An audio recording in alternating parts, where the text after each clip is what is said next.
You ever get that feeling? Feeling. Like finding a place these days, it's not like, just looking around a busy market. It's more like trying to get into some exclusive club. Oh. You know what I mean? Like you hear about these great listings, but you just can't find them. Yeah, you're right. It's a big change behind the scenes, like how places are being listed. Right, exactly. And that's why today we are diving deep into this whole secret listings thing or private exclusives, whatever you want to call them. Right. It's a big deal. Yeah. It could change literally how you buy a home. Totally. Or even how you sell your place too. Absolutely. So today we really want to get into why is this happening? Yeah. What does it mean for anyone listening, if they're looking to buy or just kind of watching the market? Right. And what does it mean for the whole housing scene? Yeah, the big picture. Yeah. So for a long time, things were pretty simple. Agents used that multiple listing service. The MLS, yeah. Right, the MLS to share listings. And then websites like, Zillow, Realtor.com. Everyone's on those. Right. They take that data, so it's all out in the open. Right? You can see what's out there as a buyer, and sellers got, Yeah, tons of exposure. Yeah, exposure, exactly. So that was the idea. It was all about transparency, access to information. So what made that system tick? What kept it running all those years? Well, a big part of it was the National Association of Realtors. Yeah. NAR. Sure. They set a lot of the rules for the MLS systems, all across the country. And back in 2020, they brought in this thing called the Clear Cooperation Policy. Clear cooperation. So they wanted everyone to play nice, basically. Exactly. So this policy meant if an agent was marketing a property, putting it on a website, sending emails to clients, even just a for sale sign. Yeah, just putting the sign up. That's right. They had one business day to also put it on the MLS. Okay, so no more little secret clubs. Exactly. It was meant to stop what they called freeloading. Freeloading. Yeah, the idea was you can't just tell a few people, hey, this house is for sale. Got to tell everyone through the MLS, give other agents and buyers a chance. So what did that look like in the real estate world, this freeloading thing? Well, the worry was some agents would market a place quietly. Right. Find a buyer within their network, never put it on the MLS. So other people wouldn't even know about it. Exactly. And those buyers would miss out too. Right. So this clear cooperation policy was all about making things fair, giving everyone a shot. Okay. Level playing field. So everyone wins. Right. More exposure for sellers, more choices for buyers. Sounds good in theory, but we know there's been some pushback, right? Yeah. So who's been rocking the boat here? Well, one of the biggest voices against this has been Compass. Compass. They're the biggest real estate brokerage in the U.S. right now by sales volume, and they've been pretty vocal saying they want more control over how they market homes. So if they don't like the system, what's their alternative? What are they suggesting? Well, their big thing is something they call private exclusive. Private exclusive. Yeah, basically they share listings internally within Compass before, or sometimes even instead of putting them on the MLS. So you only see these properties if you're working with a Compass agent or on their website, compass.com. Really? It's like their own little club. Kind of, yeah. They've built systems to manage these listings just within their network. So how much of the market are we talking here? Is this just a small thing, or are they listing a lot of homes this way?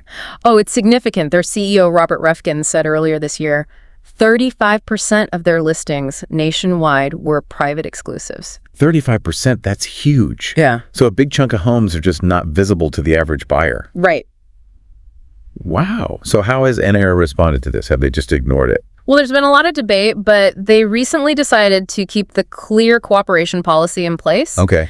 But they added a new rule, so now sellers can list on the MLS, but they can delay when it shows up publicly, like on Zillow or other brokerage websites. This is kind of a compromise, right? Yeah, trying to find a middle ground, but it doesn't seem like anyone's really happy with it. Yeah, so let's dig into why this clear cooperation is so important to some people, who's in favor of it and why. Well, the big argument is that it's what made the U.S. housing market so transparent. Right. They say sites like Zillow can give us so much information because agents share their listings through the MLS. Makes sense. And the worry is if that stops, the market could become really fragmented. Fragmented like how? What would that mean for someone trying to buy a house? Well, they might only see a small fraction of what's out there unless they have the right agent. Oh, I see. They're worried about these private listing networks, groups of agents sharing listings off MLS. Oh, cool. Like a secret club. Yeah, and big brokerages like Compass could end up controlling a lot of the inventory. So you'd have to be in the club to even know about these houses. Exactly, and that's not fair to buyers. Definitely not. So what about the other side of the argument? Why do people dislike this clear cooperation policy, and what's this seller choice all about?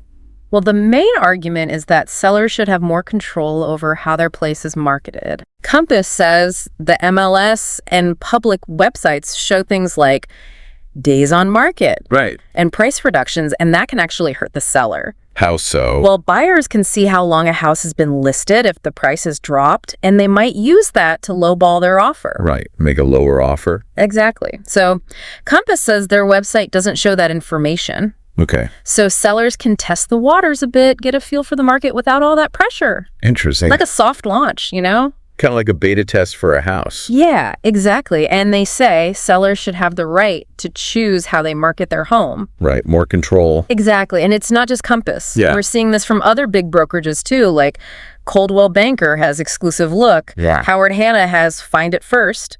And some Keller Williams places have their own private collections too. So it seems like this is catching on. It's becoming more popular. It really is. So if more brokerages are doing this, how can they even enforce this clear cooperation policy? Doesn't seem very realistic. You're right. It's tough. The local MLS groups are supposed to enforce it, but some of them are already backing off. Really? Yeah, maybe they're worried about lawsuits or just facing resistance from agents. So now agents might feel like they can market homes privately for longer without any consequences. And if no one's enforcing the rules, those private networks will just keep growing, right? Exactly. It's a recipe for a fragmented market where who your agent is matters more than ever. Right, you need the connections. It raises concerns about whether everyone has equal access to housing.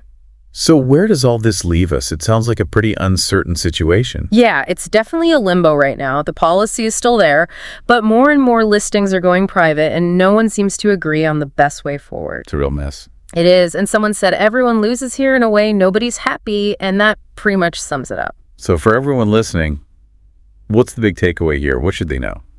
The key thing is the way we buy and sell homes is changing. The MLS used to be the central hub, but now things are becoming more fragmented, less transparent. And for someone who's thinking about buying or selling right now, what does this mean for them? Well, if you're a buyer, you might miss out on some properties if you're not connected to the right network. So do your research find an agent who knows how to navigate these private listings? Exactly. And if you're a seller, you might have more control initially, but your listing might not reach as many people. So it's a trade-off. Definitely a lot to think about. It really raises questions about the future of the housing market. It does, and that leads us to our final thought. Okay, hit us with it. So in a world where we get so much of our information online and it's all curated, controlled in a way. Yeah, the algorithms are always watching. Exactly. So what happens to fairness and equal opportunity in housing when things become more private? That's a big question. It is. As this trend continues, what questions should we be asking about how homes are bought and sold and who really has access to that information?